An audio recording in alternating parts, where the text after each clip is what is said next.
Throughout winter, my body had barely sweated. But now, thanks to the driver, I found my whole body sweating furiously. It was too hot to bear. You f***ing bastard! Even though I didn't know who was driving the van, I felt my temper rising all the way to my temple, as I shot a killer glance at the speeding van and swore loudly. Don't you know how to drive? It's bad enough to beat the red lights, but accelerating in a pedestrian crossing zone? What the hell's wrong with you? Are you trying to kill someone or something? Asahina-san, did you happen to see the license plate number? Since I was too busy saving the kid, it was only natural that I failed to see his license plate.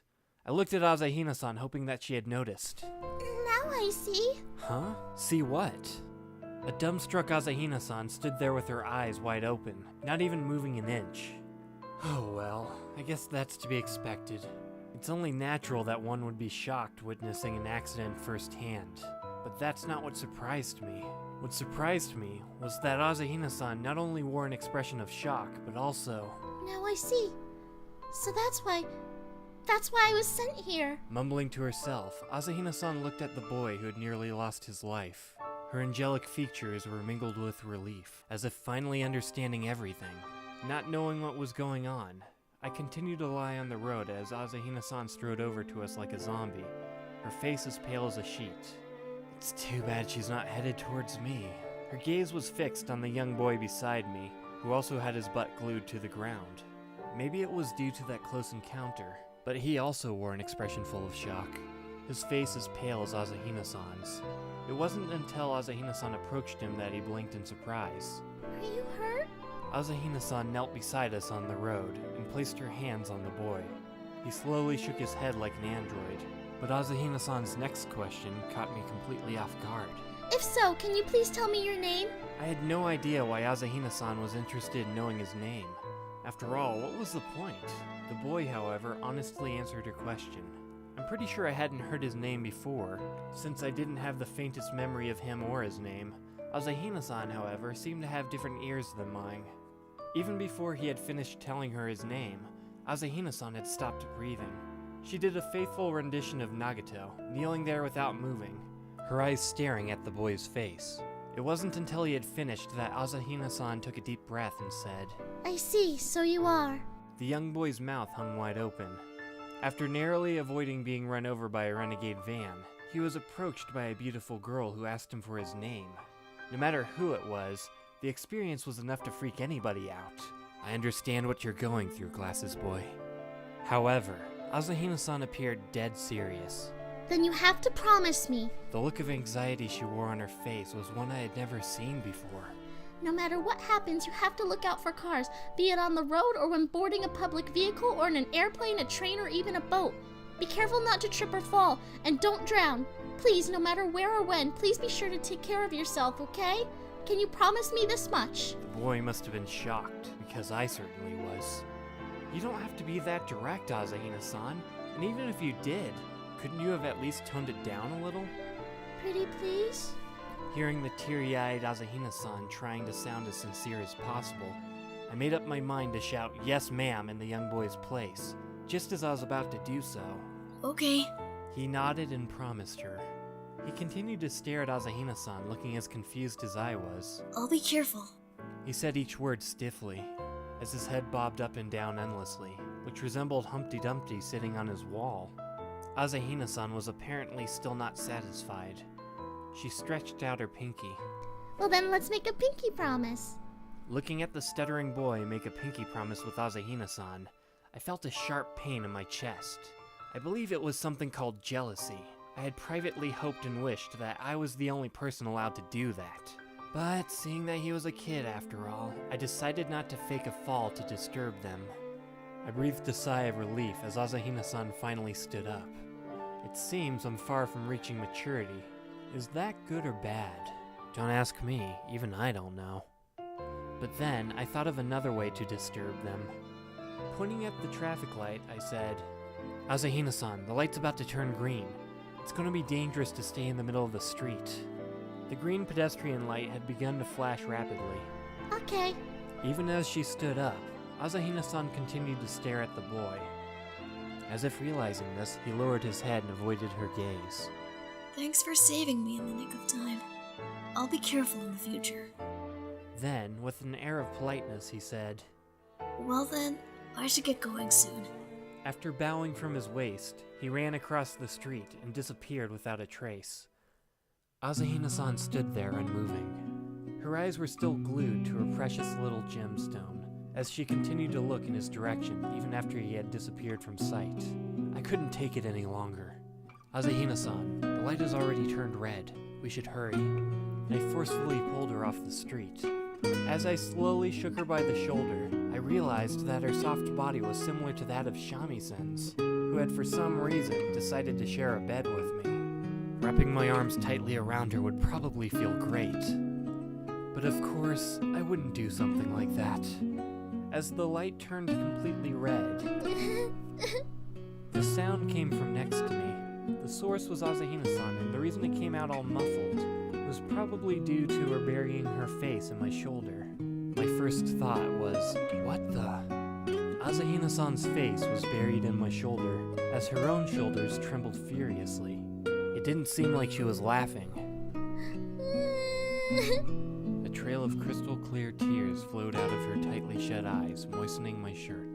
Asahina-san then grabbed onto me like a little girl, her tears flowing continuously down her porcelain cheeks. What's the matter, Asahina-san? Say something! Asahina-san? I had been in a couple tricky situations in the past, but this was definitely the trickiest one so far. Why was Asahina-san crying? That young boy was saved. Isn't that supposed to be a good thing? It's not like anyone died. You should be happy now, not crying your eyes out. Or was the impact of the entire situation too great for Asahina-san to bear? Is she developing symptoms of shock? That's not it. I feel useless. I know nothing. I can't do anything. I'm even more confused now. Even then, all she did was cry furiously, as if losing all will to speak. Just like how Shamisen clawed at me whenever I picked him up in fear of falling, Asahina-san clawed at my shirt, clinging onto it tightly as she continued to bury her face in it. What's going on here? My brain resembled a miniature whirlpool. There was only one thing I was certain of. Today's activities had finally come to an end. This date-like invitation, initiated by Asahina-san herself, had finally gone in a complete circle, and ended where it had started. This was a conclusion anyone could reach, even without the deductive mind of Koizumi Itsuki. I knew that I couldn't stand there forever being clawed at by a crying senpai under the winter sky. That was because many casual pedestrians had already slowed their steps and directed their gazes at the odd couple standing by the street. What are you people doing outside in this cold weather? Asahina-san, we should find a place to sit. You know, a place where you can calm down. Can you walk on your own? Although she still insisted on burying her face in my shoulder, she nevertheless gave a weak nod. I stepped very carefully, trying my best to match Asahina-san's depressed footsteps. Walking beside a sniveling Asahina-san, I slowed down my footsteps while silently lamenting my fate. It was what I always wanted, and not. But now the only thing I can hope for is to not be noticed by any boys from North High. If word got out that I made Asahina-san cry, the whole Asahina Mikuru fan club would be after my head. Where should we go then? A place where we wouldn't draw too much attention, get a good rest, as well as get out of the cold. Did such a place exist? The only place I could think of would be the cafe. However, sitting across from a crying girl in a cafe was almost the equivalent of suicide.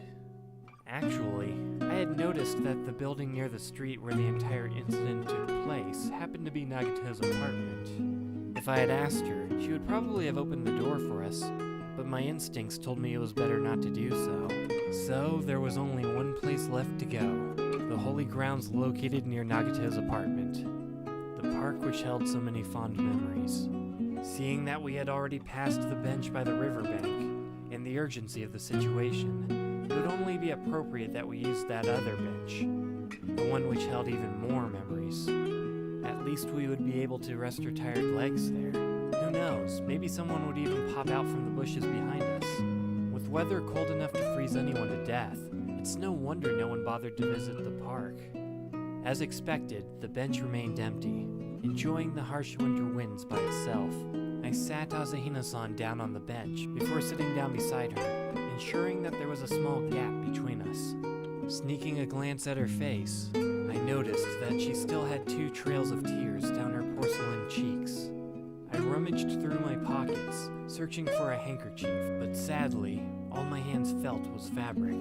Damn, how could I forget to bring one today? What could I use in place of a handkerchief to wipe away Asahina-san's pearl-like tears? Just as I was panicking and on the verge of tearing off one of my sleeves, thunk, something soft fell lightly on my shoulder. That soft something was none other than Asahina-san's neck. After round 1 of sobbing in the streets, was she coming back for round 2? The way she rested her head on my shoulder truly touched my heart. However, I refrained from making any sudden movements, in fear of causing a misunderstanding. That's because this situation greatly resembles another one. I had already been flicked on my forehead once. I didn't want something similar to happen again this time. I'll go get some coffee for you, okay? I had thought that this was a brilliant idea, but to my surprise, Asahina-san gently shook her head. Or maybe some oolong tea then? The maroon head of hair once again shook sideways. I tried my best to visualize the menu of a vending machine in my head as I continued asking. Then what about— I'm sorry.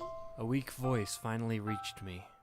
Asahina-san still had her head on my shoulder, and as a result, I couldn't see her face. But even without looking, I could probably guess what expression she had right now. Whenever Asahina-san apologizes, it means that she's genuinely sorry. I decided to remain silent and let Asahina-san do the talking. The reason I invited you out before was to save the boy. I had no idea, but now I finally understand. It was all for that, and that alone. I'm listening. Go on.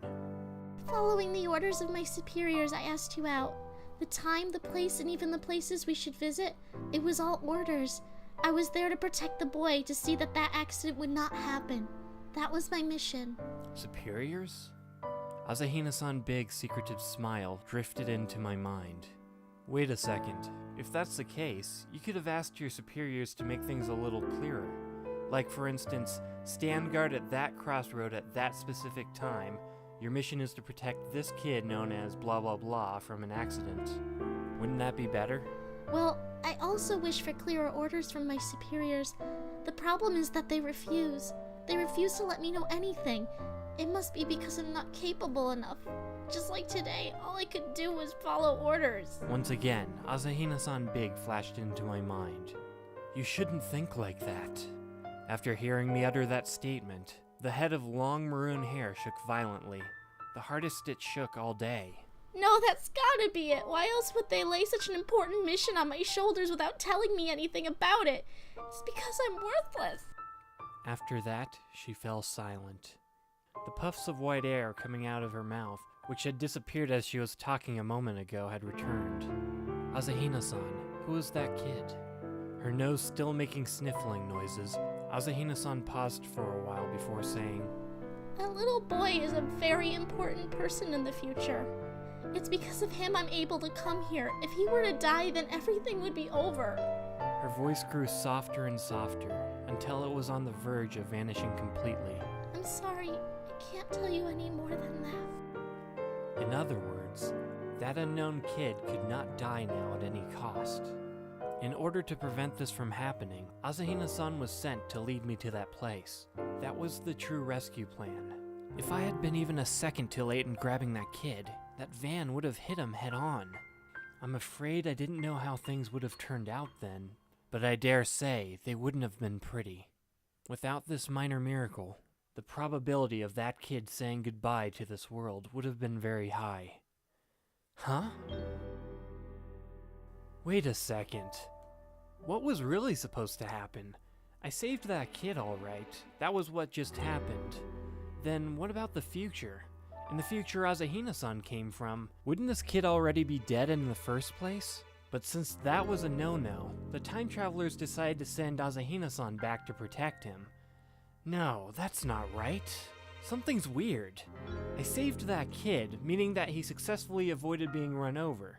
That should be what really happened. That is to say that, in the true turn of events, the kid never met with an accident. Otherwise, Asahina-san wouldn't be able to come here from the distant future. But if he never met with an accident, there wouldn't be any point in sending Asahina-san to the past to save him. But that would result in the kid being run over by the truck. And if he got run over by the truck, then he wouldn't have been able to make time travel possible. Which is to say, my head hurts. No matter how you look at it, something wasn't right. Whenever I thought about anything that was above my level, you'd probably be able to smell the scent of something burning coming out of my ears. I don't get it at all. I might as well ask. Asahina-san, did that kid really meet with an accident? What was really supposed to happen? I'm kinda confused here. Asahina-san shook her head and said in a mysterious voice, We aren't the only ones from the future. There are others who do not wish for the existence of time travelers or the possibility of time travel. An emerald green van, driven by a driver full of killing intent. You don't mean to tell me... I didn't need to wait for her answer. Even past experiences pointed to the same thing. One similar person was Asakura Ryoko. Although she was an organic living interface, created by the integrated data sentient entity like Nagato, the two of them seemed to have different opinions on Haruhi. It wouldn't be a surprise if they came from totally different factions. Also, there was that other group aside from the organization that Koizumi had mentioned earlier. Koizumi said that these two factions were currently at odds with each other. Finally, there was the group that made the freshest memories in my mind. The faction who had planned the entire Snow Mountain incident. They even created a sealed space so strong even Nagato had failed to destroy it. They were our, meaning the SOS Brigade's, enemies. That's what Koizumi called them. After such a short period of time, are your hands itching again? The enemy. What an annoying name.